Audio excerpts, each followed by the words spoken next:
ہاں بھائی وسیع الدین آگے پڑھو.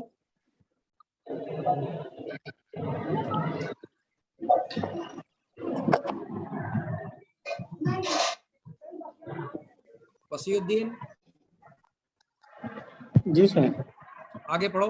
والآداب العربية أغنى الآداب جمعاء لأنها آداب الخليقة منذ طفولة الإنسان إلى محلال الحضارة العربية، فما كانت لغة مضر بعد الإسلام لغة أمة واحدة، وإنما كانت لغة لجميع الشعوب التي دخلت في دين الله أو في كنفه أو دعوها معانيهم وتصوراتهم وأفضوا إليها بأسرار لغاتهم، ثم جابت أخبار الأرض تحمل الدين والأدب والحضارة والعلم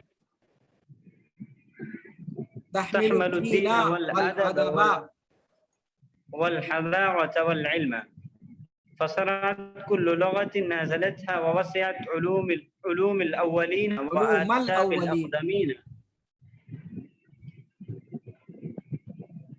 وآداب الأقدمين من يونان وفرس ويهود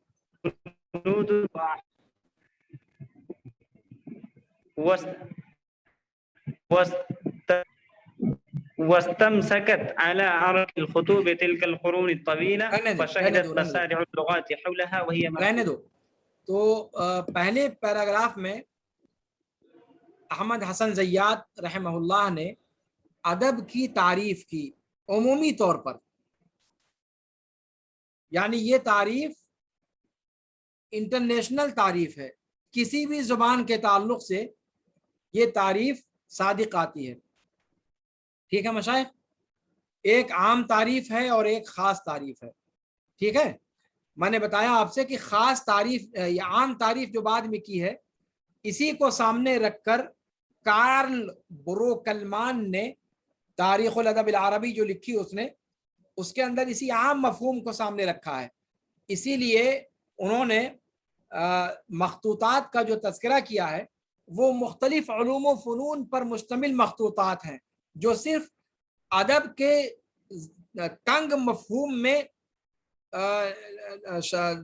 مفہوم کے اعتبار سے نہیں ہے، یعنی صرف شعر اور نثر نہیں ہے، بلکہ تفسیر، حدیث، فقہ، جغرافیہ، تاریخ، تمام فنون پر جو مخطوطات اور جو کتابیں ہیں ان پر انہوں نے گفتگو کی ہے، یعنی اس عام مفہوم کو سامنے رکھ کر. طيب، اب آئیے ادب کی تعریف عمومی طور پر کرنے کے بعد عربی ادب کے بارے میں کچھ باتیں زیات صاحب کہہ رہے ہیں. تو کہہ رہے ہیں کہ والآداب العربیۃ اغنى الآداب جمعاء، عربی ادب دنیا کے سارے ادبوں میں، ساری زبان کے ادبوں میں سب سے زیادہ کیا ہے؟ زرخیز ادب ہے، سب سے زیادہ زرخیز، یعنی اتنا زیادہ وسعت اور اتنا زیادہ مالا مال کوئی اور ادب، کسی زبان کا ادب نہیں ہے. کیوں کہتے ہیں؟ کہ اس لیے کہ یہ مخلوق کے آداب ہیں، آداب الخلیقہ، پوری خلقت کے آداب ہیں. انسان کی طفولت سے لے کر عربی تہذیب کے کمزور پڑنے تک. کہتے ہیں کہ اس لیے کہ مضر کی زبان اسلام کے ظہور کے بعد کسی ایک قوم کی زبان نہیں باقی بچی. مضر کی زبان آپ کو اس سے پہلے بتایا جا چکا ہے کہ عربی زبان کے الگ الگ لہجات تھے، جس میں مضر کا لہجہ سب سے غالب تھا. تو کہتے ہیں کہ جو مضر کی زبان تھی، یعنی عرب کی جو زبان تھی، عرب قبیلوں کی زبان تھی، اسلام کے ظہور کے بعد وہ صرف عرب قبیلوں کی زبان باقی نہیں بچی. کہتے ہیں فما كانت لغات مضر بعد الاسلام لغت امت واحدہ. مضر کی زبان اسلام کے ظہور کے بعد کسی ایک قوم کی زبان نہیں رہی. کیوں نہیں رہی بھائی؟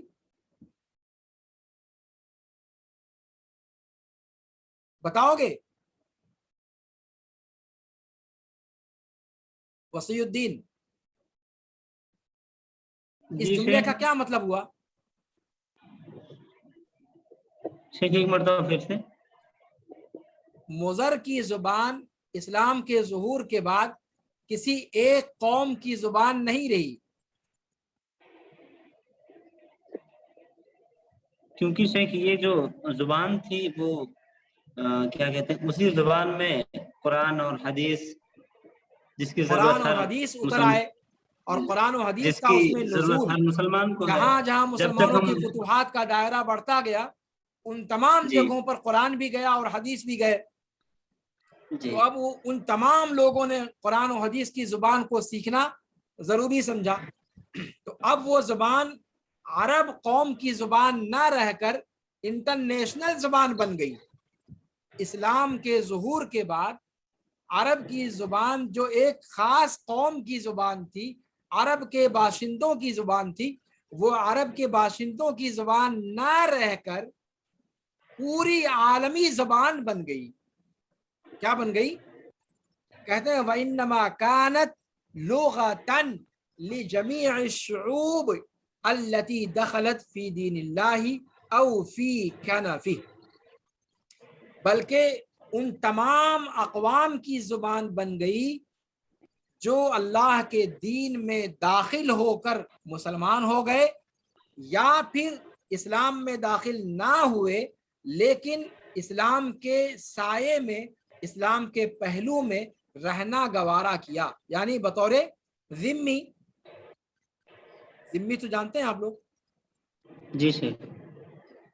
دو ہی شکل بنتی ہے نا. اسلام کا جہاں جہاں تک غلغلہ ہوا، یا تو وہ مسلمان ہو گئے، اسلام کے دائرے میں آ گئے، یا پھر وہ اسلام کی حکمرانی میں رہتے ہوئے اپنے جی دین پر باقی رہے اور جزیہ ادا کرتے رہے. واضح مشائخ؟ جی. تو ان تمام لوگوں کی زبان بن گئی، چاہے وہ مسلمان رہے ہوں، چاہے مسلمانوں کے ساتھ میل جول رکھنے والے لوگ رہے ہوں غیر مسلمین میں سے، یہ زبان ان تمام لوگوں کی زبان بن گئی. بات واضح ہے؟ جی شیخ. ارے بھائی، اردو زبان کہاں کی زبان ہے؟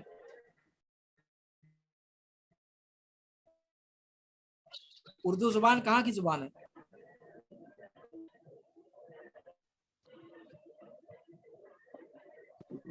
ہندوستان. اردو زبان کہاں؟ میری بات سمجھ رہے ہیں آپ لوگ یا نہیں؟ اردو زبان کہاں کی زبان ہے؟ اردو زبان شاید ہندوستان کی زبان ہے. ہندوستان کی زبان. احسن. ہندوستان، متحدہ ہندوستان کی کہہ لیجئے، اس لیے کہ پاکستان پاکستان کا وجود تو تب تھا ہی نہیں. یہ پٹوارے تو سب بعد میں ہوئے ہیں. شاہجہاں کے دور سے اردو زبان کا وجود ہے، اور اس وقت متحدہ ہندوستان تھا، پورا افغانستان سمیت افغانستان، پاکستان، بنگلہ دیش، برما، سارے کے سارے علاقے، جس کو یہ کم وقت ہمارے اکھنڈ بھارت کا نعرہ دے رہے ہیں. یہ اکھنڈ بھارت تو مسلمانوں نے قائم کیا تھا، اور یہ اب خواب دیکھیں کہ اس طریقے کی حکومت قائم کر پائیں گے. تو اس متحدہ ہندوستان کی زبان تھی اردو زبان. ٹھیک ہے مشائخ؟ واضح ہے؟ جی. لیکن اگر آپ یورپ چلے جی جاؤ، شیخ. یورپ والے کون ہے بھائی؟ یورپ والے اردو آصف. بولتے ہیں؟ نہیں بولتے. افریقہ کے لوگ نہیں. بولتے ہیں؟ نہیں بولتے. خود یہیں نہیں. کے بر صغیر کے رہنے والے لوگ جو ہجرت کر کے ادھر ادھر گئے ہیں، یہ لوگ ہی یورپ اور امریکہ وغیرہ میں جو ہے اردو بولنے والے ہیں. وہاں کی مقامی آبادی میں سے گنے چنے لوگ جو اسکالرس ہیں وہ اردو جانتے ہیں تو جانتے ہیں، ورنہ وہاں کی جو اصل آبادی ہے وہ اردو نہیں بولتی. تو اردو زبان ایک مخصوص علاقے کی زبان ہے. لیکن کیا عربی زبان کا معاملہ ایسا ہی ہے؟ عربی زبان کا نہیں معاملہ ایسا تھا اسلام کے ظہور سے پہلے. اسلام کے ظہور سے ظہور سے پہلے. لیکن اسلام کے ظہور کے بعد یہ اپنے جغرافیائی حدود کو پھلانگتی ہوئی 5 بر اعظم پر قابض ہو گئی. 5 بر اعظم پر قابض ہو گئی. اس لیے کہ جو مسلمان ہے وہ نماز پڑھے گا, اور جو نماز پڑھے گا وہ سورہ فاتحہ پڑھنا ضروری ہے, اللہ اکبر سیکھنا ضروری ہے, التحیات سیکھنا ضروری ہے, درود شریف سیکھنا ضروری ہے. یعنی عربی زبان کی مبادیات کو سیکھنا ہر مسلمان کے اوپر ضروری ہے. اس اعتبار سے دنیا میں جہاں بھی مسلمان بستے ہیں وہاں عربی زبان کسی نہ کسی طور پر بولی اور سمجھی جاتی ہے. واضح مشائخ؟ اور یہی وجہ ہے کہ اقوام متحدہ کے اندر جن زبانوں میں بحث و مباحثہ ہوتا ہے عالمی زبانوں میں, ان میں عربی زبان 6 نمبر پہ ہے. عربی زبان کس نمبر پہ ہے؟ 6 نمبر پہ. 6 نمبر پہ ہے. یعنی جتنا بھی ڈسکشن ہوتا ہے وہ عربی زبان والوں کو ٹرانسلیٹ کر کے براہ راست وہیں پر سنایا جاتا ہے. ٹھیک ہے مشائخ؟ تو عربی زبان آفاقی زبان ہے. وہی بات یہ کہہ رہے ہیں کہ یہ پوری مخلوق. اچھا, اور اس کا کیا مطلب نکلتا ہے سمجھتے ہو آپ؟ اردو زبان میں لکھنے والے اپنا ہی رونا روئیں گے, اپنے تجربات کو اپنی زبان میں ڈھالیں گے, چاہے چچا غالب ہوں, چاہے اقبال میاں ہوں, چاہے میر تقی میر ہوں, چاہے درد ہوں, چاہے سودا ہوں, چاہے نذیر اکبر آبادی ہوں, چاہے شاد عظیم آبادی ہوں, جو بھی ہوں, یہ لوگ جہاں کا پروڈکٹ ہیں اپنے سماج ہی کی تصویر کشی کریں گے اردو ادب کے اندر. یہ لوگ یہاں رہتے ہوئے, یہاں کی مٹی میں رہتے ہوئے, یہ لوگ افریقہ کا منظر تو بیان کرنے سے رہے, یہ لوگ انٹارکٹیکا کی تصویر کشی کرنے سے تو رہے. لیکن جب عربی زبان آفاقی زبان بن گئی تو انٹارکٹیکا میں بیٹھا ہوا ادیب بھی جو عربی زبان میں تحریر لکھے گا یا عربی زبان میں شاعری کرے گا, وہ رہنے والا انٹارکٹیکا کا ہے, اس کی نسل انٹارکٹیکا کی ہے, وہ سوچے گا انٹارکٹیکا کے لوگوں کے طریقے پر اور اپنے تجربات کو عربی زبان میں ڈھالے گا. ایک افریقہ کے کنارے کا رہنے والا بندہ ہے جو جنگلوں کے اندر بود و باش اختیار کرنے والا ہے, لیکن وہ عربی زبان میں اگر بولے گا, عربی زبان میں اگر شاعری کرے گا تو وہ اپنے تجربات کو عربی زبان میں ڈالے گا. تو یعنی آپ دیکھیں نا, عربی زبان اور ادب کیوں پوری مخلوقات کا ادب بن گیا. اس لیے کہ دنیا کے کونے کھدروں کے جو ادبا اور شعراء تھے انہوں نے اپنی زبان کو چھوڑ کر عربی زبان و ادب کے اندر اگر شاعری کی یا عربی زبان و ادب کے اندر لکھا تو اپنے جغرافیائی حالات کے اعتبار سے جو ان کا مائنڈ سیٹ اپ تھا اس کے حساب سے سوچا اور اس کو عربی قالب پہنایا. اس کو کس قالب میں ڈھالا؟ عربی زبان کے قالب میں ڈھالا. اور جب یہ بات ہے تو اس کا مطلب یہ ہوا کہ عربی ادب کے اندر صرف عرب کے لوگوں کی ترجمانی نہیں ہے, اس کے اندر افریقہ کے لوگوں کی ترجمانی بھی ہے, یورپ کے لوگوں کی ترجمانی بھی ہے, امریکہ کے لوگوں کی ترجمانی بھی ہے, ہندوستان اور بر صغیر کے تمام ممالک کے لوگوں کی ترجمانی بھی ہے. جو جس خطے کا باسی تھا اس نے اپنے خطے کے اعتبار سے جو اثر قبول کیا اس کو اس نے عربی زبان کا قالب پہنایا. میری بات سمجھ میں آ رہی ہے آپ لوگوں کو؟ نہیں سمجھ میں آ رہی ہے؟ جی سر. پلے پڑ رہا ہے آپ لوگوں کو؟ جی. عربی ادب دنیا کی اور زبانوں کے ادب سے کیوں الگ ہے؟ زیاد صاحب کہتے ہیں کہ یہ پوری مخلوق کا ادب ہے، پوری خلقت انسانی کا ادب ہے۔ تو کس اعتبار سے اس کو یہ کہا گیا؟ کیونکہ ہماری جو شریعت ہے وہ عربی ادب میں ہے، وہ عربی میں ہے، اور جی فتوحات کا دائرہ بڑھنے کے بعد، اسلام کے ظہور کے بعد فتوحات کا زمانہ آیا، اور جہاں جہاں بھی عربی زبان گئی قرآن و حدیث کی شکل میں، وہاں وہاں عربی ادب بھی پھیلتا چلا گیا، اور ان علاقوں میں عربی زبان میں جو ذخیرہ اس عربی زبان کے اندر آیا وہ اس علاقے کی ترجمانی کرتا ہوا آیا۔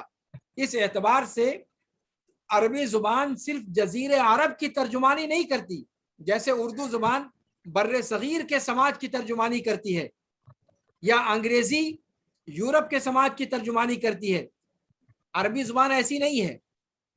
وجہ یہ کہ پوری دنیا کے تمام علاقوں کے اندر جب عربی زبان پھیلی تو ان علاقوں کے شعراء اور ادبا نے عربی زبان میں جو کاوشیں اپنی پیش کی، جو شاعری کی، جو ناولیں لکھی، جو افسانے لکھے، جو ڈرامے لکھے، جو کچھ بھی انہوں نے ترتیب دیا، وہ سوچ اپنے یہاں کے اعتبار سے رہے تھے، لیکن اس کی تعبیر اس زبان میں کر رہے تھے جو جزیرہ عرب کی زبان تھی۔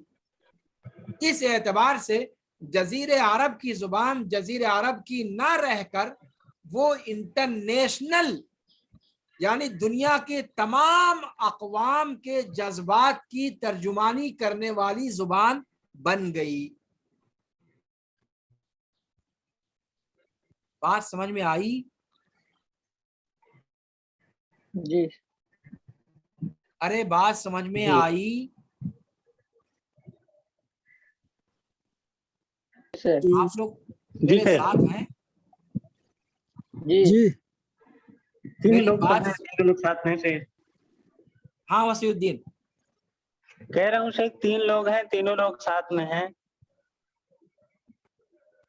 میری بات سمجھ میں آ رہی ہے آپ لوگوں کو؟ جی شیخ۔ طيب، کہتے ہیں کہ مضر قبیلے کی زبان اسلام کے ظہور کے بعد کسی ایک قوم کی زبان نہ رہی، بلکہ وہ ان تمام قبائل کی زبان، ان تمام اقوام کی زبان بن گئی جو اللہ کے دین میں داخل ہوئے یا اللہ کے کیا نام ہے دین کے زیر سایہ رہے۔ اودعوها معانیہم، اودع یودع ایداعا، رکھنا، اودعوها، انہوں نے اس زبان کے اندر رکھا، کس چیز کو؟ اپنے معانی کو، اپنے تصورات کو، اور ان کی اپنی اپنی مادری زبانوں کے جو اسرار و رموز تھے وہ عربی زبان کے قالب میں انہوں نے ان کو بھی ڈھال دیا۔ پھر یہ زبان روئے زمین کا چکر کاٹتی رہی، دین کو اپنے جلوں میں لیے ہوئے، ادب کو اپنے جلوں میں لیے ہوئے، تہذیب کو اپنی گود میں لیے ہوئے، علم کو اپنی آغوش میں لیے ہوئے۔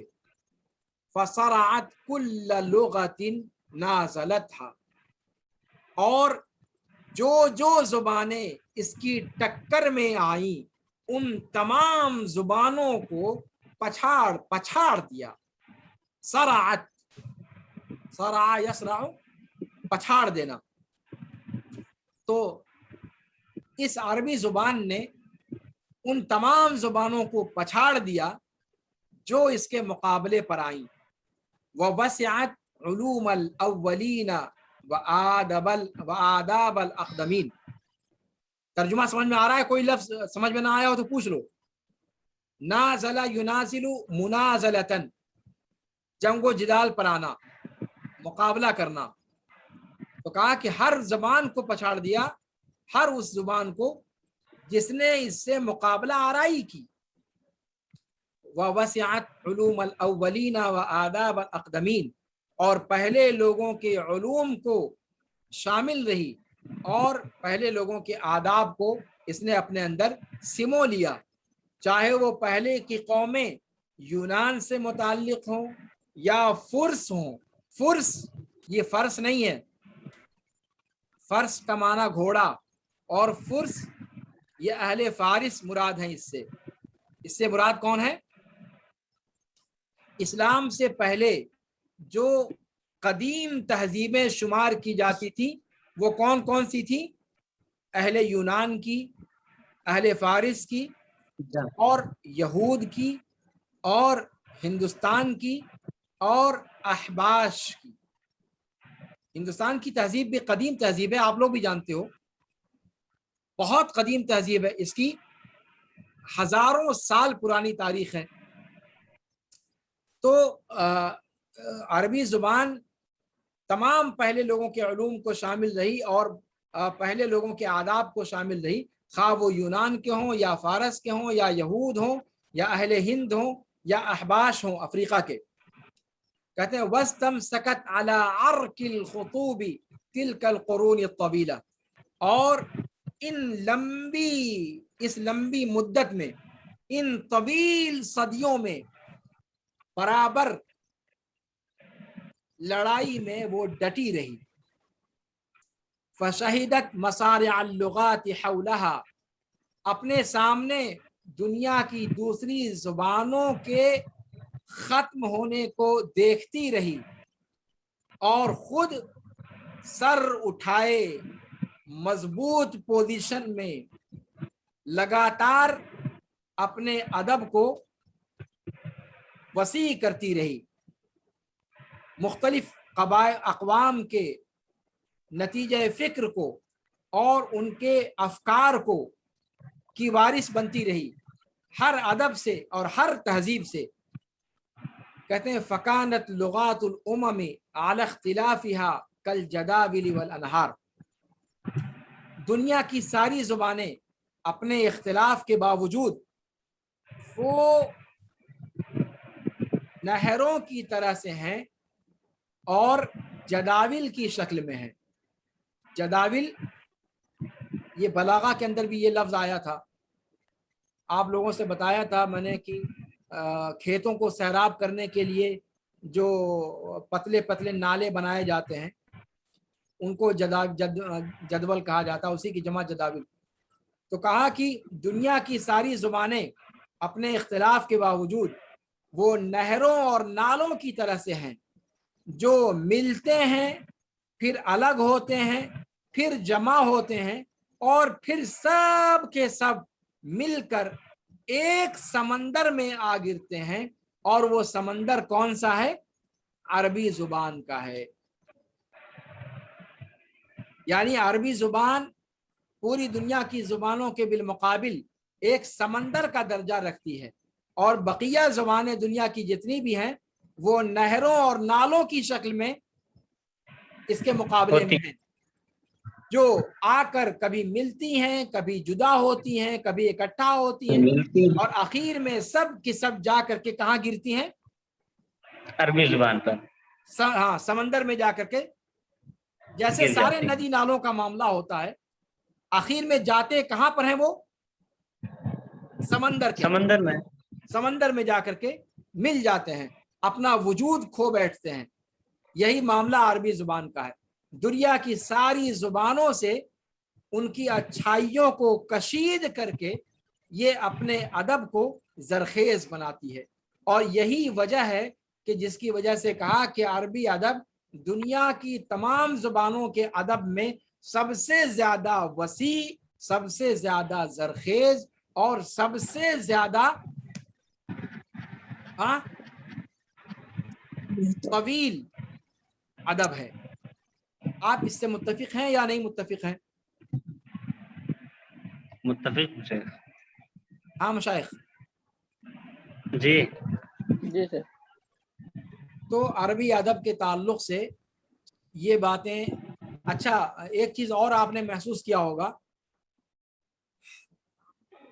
تقریباً ایک صفحہ تو ہم لوگ پڑھ چکے، احمد حسن زیاد کی عربی اور ان کا عربی اسلوب آپ کو لگتا ہے کہ کچھ شاندار زبان استعمال کر رہے ہیں یہ؟ ان کا ایک اپنا خاص اسلوب ہے. میں نے شروع میں کہا تھا کہ احمد حسن زیاد اپنے خاص اسلوب کے لیے جانے جاتے ہیں. دیکھیے عربی زبان کی جامعیت کو کتنے حسین پیرائے میں انہوں نے ذکر کیا ہے. کیا کہا؟ فکانت لغات الامم علی اختلافها کالجداول والانہار تتألف ثم تتشعب ثم تتجمع ثم تصب في محيط واحد هو اللغة العربية. یعنی آپ دیکھیں زبان کتنی اعلیٰ ہے. یعنی مطلب یہ عام شخص کبھی ایسا بول ہی نہیں سکتا. اس 1-1.5 لائن کے اندر کتنی وسیع چیز کو انہوں نے سمیٹ لیا ہے. محیط کا معنی جانتے ہو؟ ترجمہ میں نے کیا ہے. محیط کا ترجمہ کیا کیا ہے؟ سمندر. سمندر، ایسا سمندر جس کا کوئی کنارہ نہ ہو. ٹھیک ہے مشاہد جی. تو میرا خیال ہے کہ آج آپ لوگ تھک بھی گئے ہیں. آج اسی پر اکتفا کرتا ہوں اور پھر انشاءاللہ اگلے درس میں ملتے ہیں. آج کے درس کے متعلق اگر کوئی سوال ہو تو آپ لوگ پوچھ سکتے ہیں. ابھی ہمارے پاس کچھ وقت ہے. درس ختم ہوا، ٹینشن ختم کریں اپنا کھلے ذہن کے ساتھ. اگر آج کے درس سے متعلق کوئی سوال جواب ہے تو وہ پوچھیں.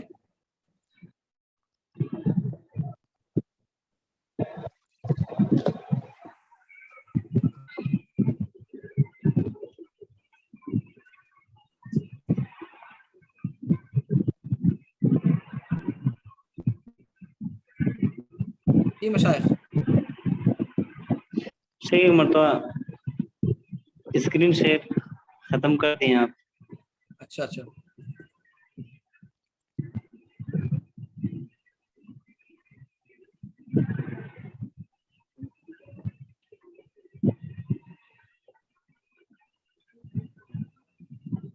ہاں مشائخ. یہاں تھوڑا سا اور کر دیا جاتا ہے یہ والا، جیسے ہے علت محلال الحضارۃ العربیہ، یہاں تک اگر ہو جاتا والآداب العربیہ سے تو بہتر ہے سرسری طور پہ. کہاں پہ؟ کس کا؟ یہی شروع میں جو پڑھائیں اس گھنٹی میں شروع سے. ارے وہ پڑھو گے عربی عبارت. جی. والآداب العربیۃ اغنى الآداب جمعا. اغنا سب سے زیادہ بے نیاز، سب سے زیادہ مالدار، بے نیاز، سب سے زیادہ وسیع، سب سے زیادہ ضخیم، جو بھی ترجمہ کر لو. ٹھیک ہے مشائخ. کہتے ہیں عربی ادب دنیا کے تمام ادبوں کے مقابلے میں سب سے زیادہ ضخیم، سب سے زیادہ زرخیز، سب سے زیادہ وسیع، سب سے زیادہ بے نیاز، سب سے زیادہ مالدار. یہ عربی لفظ جو اغنا ہے بہت وسیع دلالات اس کے اندر ہیں. آپ جو بھی ترجمہ کریں مضمون آپ کو آپ کے ذہن میں واضح ہونا چاہیے. ٹھیک ہے مشائخ جی.